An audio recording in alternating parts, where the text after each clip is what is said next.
BRS BJP పార్టీలు అనవసరమైన విమర్శలు మానుకొని బీసీలకు న్యాయం చేసేందుకు సహకరించాలని మంత్రి పొన్నం ప్రభాకర్ కోరారు.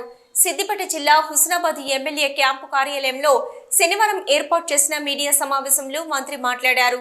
కేసీఆర్ చేసిన సమగ్ర కుటుంబ సర్వే ఇంటికి పరిమితమైంది, బయటకు వివరాలు వెల్లడించలేదన్నారు. బీఆర్ఎస్ పార్టీ పదవుల్లో బీసీలకు ప్రాధాన్యం ఇవ్వలేదని ఆరోపించారు.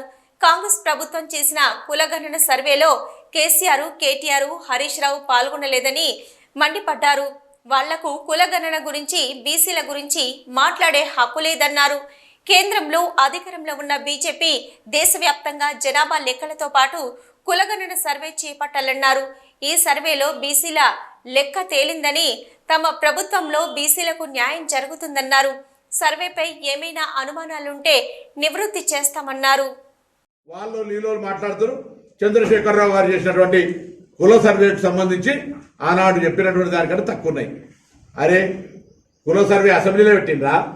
కుల సర్వే క్యాబినెట్లో పెట్టిండ్రా? కుల సర్వే ఏ చట్టబద్ధత వచ్చింది?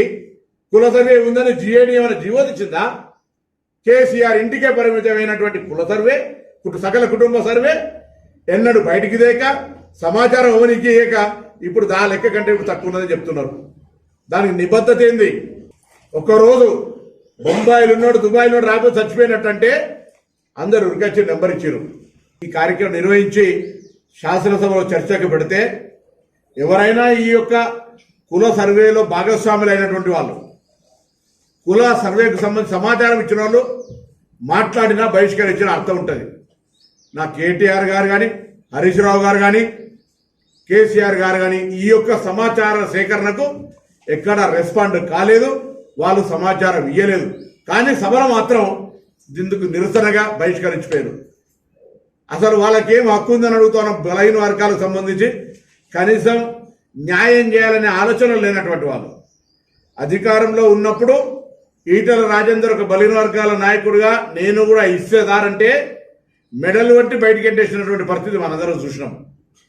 ఇవాళ టీఆర్ఎస్ పార్టీకి సంబంధించిన రాష్ట్ర అధ్యక్షుడు కేసీఆర్ గారు, కార్యనిర్వాహక అధ్యక్షుడు కేటీఆర్ గారు, శాసనసభ పక్ష నాయకుడు కేసీఆర్ గారు, ఉపపక్ష నాయకుడు హరీష్ రావు గారు. ఎట్లా సాధ్యం? ఒక పదవి బీసీకి ఇచ్చిండ్రా?